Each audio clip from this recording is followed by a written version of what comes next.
Welcome to Hood Champion Boxing and Sports. In boxing, you find a way to win or you find a way to lose. So this Saturday, May 14th, you got Brian Castano and CHARLO. Now, this is a continuation from their first fight. And I honestly feel, I just sat back and I watched the first fight. I watched it again to really understand what different Castano could do and what really can CHARLO do going into the Saturday's fight. And I'm going to be quite honest. This fight is a toss-up. This fight is a toss-up. In their first fight, I'm going to tell you what the reason why Castano was so effective. The reason why he was so effective is because he fights good coming forward. He fights good coming forward. And when he comes forward, CHARLO doesn't fight well going backwards.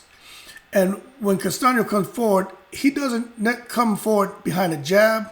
He doesn't come behind a 1-2 or a right hand. He will slip a punch, step inside and throw the hook, a short, crisp left hook, then come with the right hand. Now he's in your chest, and that's where he starts to rip away. And when he was doing that, if the fight was in the middle of the ring, when he was doing that, he was getting CHARLO in defense mode. And CHARLO, the mistake he is making, he gets his gloves up, his defense up high. And in some of those instances, CHARLO couldn't see the punches coming because his gloves were blocking his vision. Not every time, but that's something I noticed. I'm like, he's just so quick to get those gloves up, he can't possibly see what's going on. And that's why there were opportunities for him to counter, and he couldn't. Because Castano has those short arms, he doesn't punch wide, and he has fast hands, and he has some pop, obviously. Now, if Castano, and the other thing with Castano, I think Castano's stamina was better. They both have outstanding stamina, but I think Castano's stamina was better. Because I watched that 12th round again, okay? CHARLO won the last 3 rounds on every judge's scorecard. That 12th round, CHARLO lost that round, in my opinion, but the judges gave it to him. If he wouldn't have won that 12th round, CHARLO loses the fight. And it is what it is. But that 12th round, CHARLO didn't win that round. But, you know, it was a close fight. You can't really argue with the decision. It was extremely close. So when it comes to going into Saturday, as far as my prediction, what I predict is if Castano, if he improved his stamina, because his stamina is already, I think, better than CHARLO, but if he worked on his stamina to where he can keep pressing forward and letting those hard combinations go, I think he gives himself a great chance to win the fight. Because what Castano was using in that ring was a lot of intelligence. He was more of the aggressor with intelligent aggression and that left hook. You see, when Castano will get inside behind the left hook right hand, once he's inside and he looks to throw that right hand, when CHARLO dips to slip the punch, Castano's coming right back behind it with a very short, crisp left hook. And he takes it from different levels. He may throw it low to the body and come up to your head. That's why when CHARLO's getting on the ropes, he may catch one on the arms, but then the other one comes so quick back up top. And CHARLO was standing tall, so he was getting caught. He can't afford to do that going into this fight. Now, the same thing goes with CHARLO. The 2 good weapons CHARLO had in that fight was one, his jab. He threw a lot of jabs, and he's rangy, so he was able to kind of get some space, create some distance with that jab. But his right hand was highly effective too when he let it go. The problem, and this is what happens. The problem when he throws that right hand is Castano's looking to slip it. And this is where, if CHARLO wasn't getting off quick enough, because when CHARLO throws his right hand, he's looking to come back with that left hook. And when Castano dips to get out the way, and he's coming up looking to throw his counter, that CHARLO hook is waiting for him. It's waiting for him. Because he throws that right hand, Castano dips to his left. And then CHARLO, when he's coming up with his left hook, CHARLO's coming with that clean up left hook. And that's where they're getting in trouble. So both of them were highly effective with their hooks. But with Charlo, it was his jab and right hand as well, but it's mostly that hook. Charlo is definitely the harder puncher, but it doesn't matter who's the harder puncher when both of them hit hard. Because when Castano was hitting Charlo, Charlo didn't like it. But when Charlo hit Castano, it's not a matter of him just not liking it. His body responded, and he was on Queer Street. So in this fight, Charlo has, the number one thing Charlo has to work on is his conditioning. His conditioning. Conditioning, man. The guy with the better conditioning, he's the one who has the advantage to win the fight, especially if they can get through those early rounds. You see, in the early rounds, most of you should agree. They have front runners. They got guys, the first 4 rounds is extremely dangerous for you because they're coming at you. And their whole objective is to get you out of there within 4. They know that it just takes one shot. And if they can't get you out of there, then they're so damn tired that they're damn falling all over the ring. And the person who survived those 4 rounds maybe took a little damage but survived, and they have the better engine. Now they get to get their shots off. And that's where you see fighters lose because of poor conditioning. Not that the other guy was the better fighter necessarily, but poor conditioning. They won because they were just in better shape than the other person. But with Charlo's an outstanding fighter. He has, when you look at all the attributes that he has, range, power, speed-wise, I get that to Castano. But Charlo has fast hands too. And he has an excellent boxing IQ. But Charlo, his problem in this fight is going to be his stamina. He's going to have to work on outlanding Castano. Castano landed more punches than Jermell Charlo. It's just when Jermell Charlo landed, he made his count. And he was hurting Castano. And it's when he was coming forward. It was there was a series of punches there, and I think it was the 10th round, where Charlo, I think he threw a hook, and him and Castano were exchanging. But anyway, again, battle of the hookers. Charlo's kind of got there towards the end. Castano went back, but Charlo kept punching, something he wasn't doing throughout the fight. He threw the shot and just kept punching.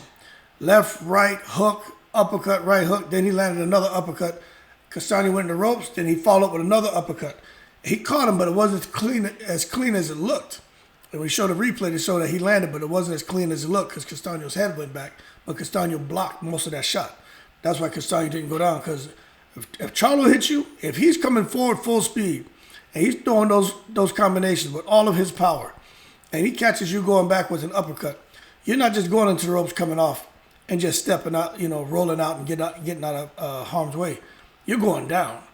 And Castano didn't, because it didn't land cleanly. But when Jermell Charlo let his hands go, Jermell Charlo was highly effective. And in those later rounds, Charlo won the 10th, 11th, and 12th.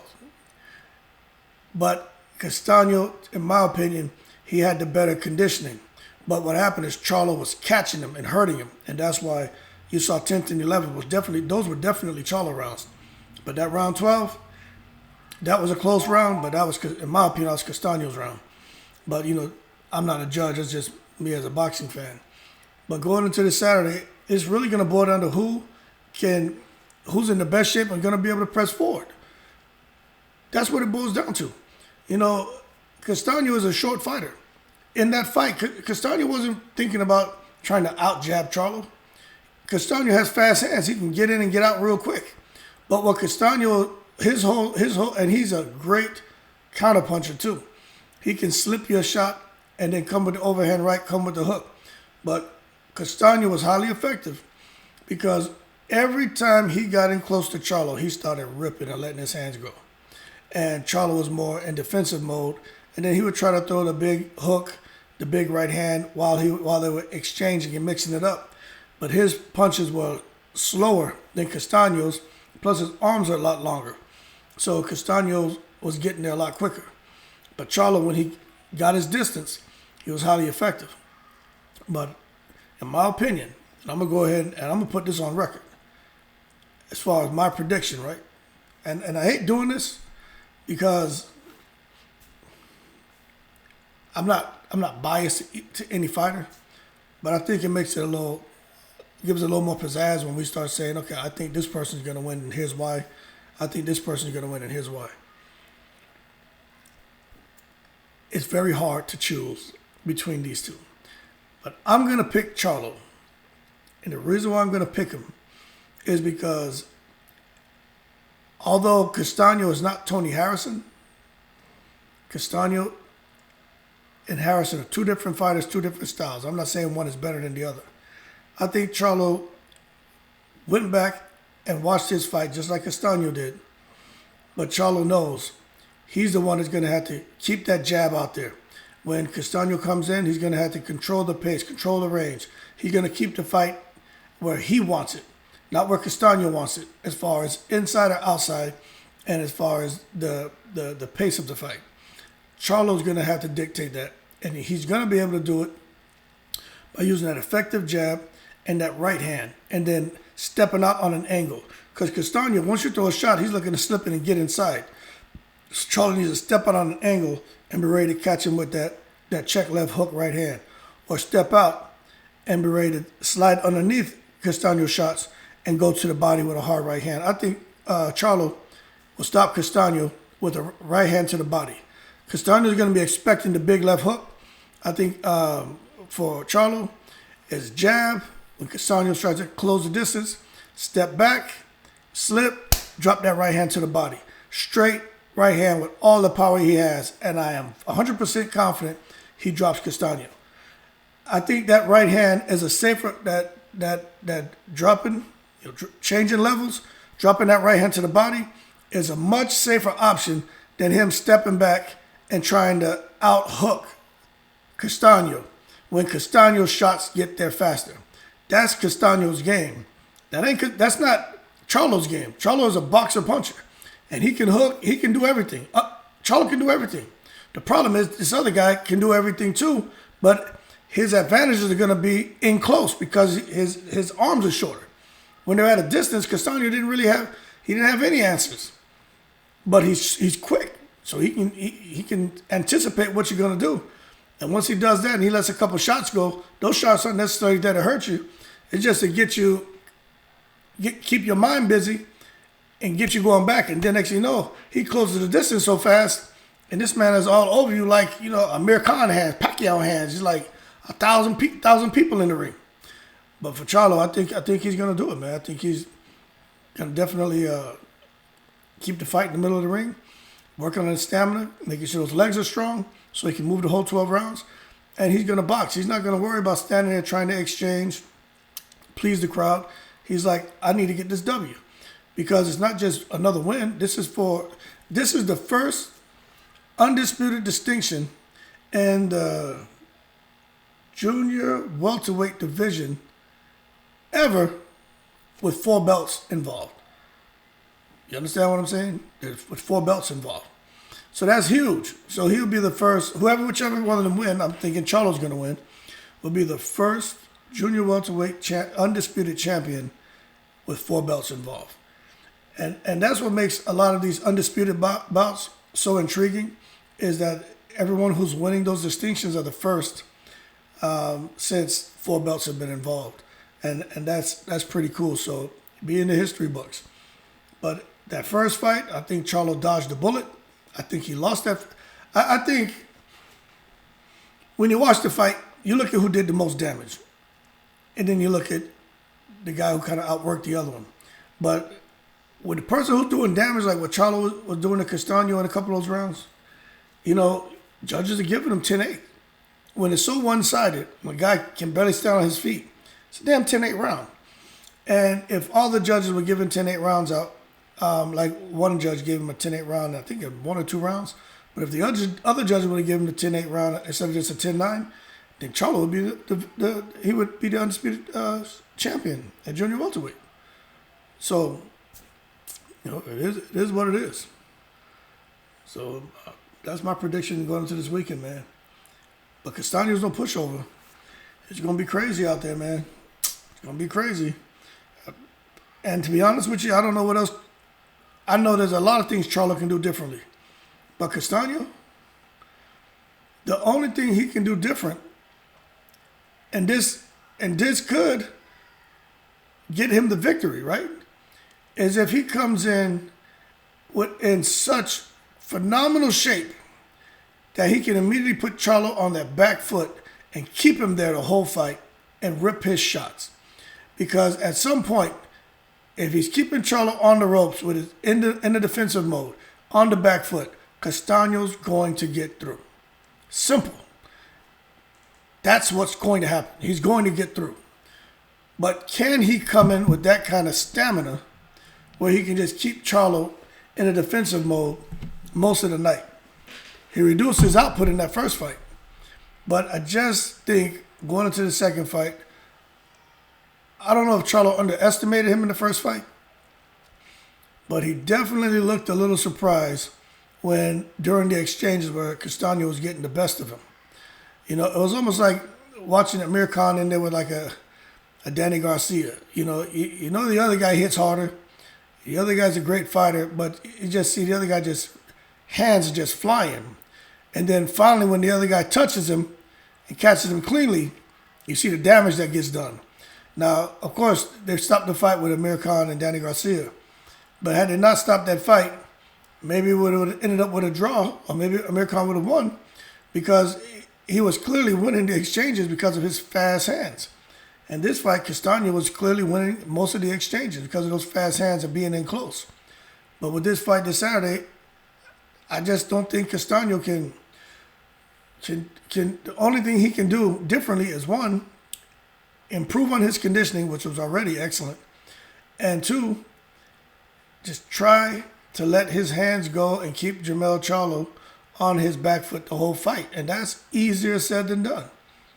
But for Charlo, it's easy for him, man, to use that long jab and keep that fight in the middle of the ring and then frustrate Castaño to where Castaño tries to lunge in and then boom, drop the big counter right hand on him, or that counter hook or counter uppercut, or whatever he chooses to do, because Jermell Charlo is a monster. But I'm not biased to either one, but I just think the guy who can make the most improvements and who will make the most improvements, and I think who has the better team, in my opinion. And, you know, I'm just picking just for the video, okay? Because I could see it going either way. But I'm thinking Charlo is the one who's going to make those refinements, those necessary changes, and come in there and put on a very impressive but not so exciting performance. And what I mean is he's just in there to get the win.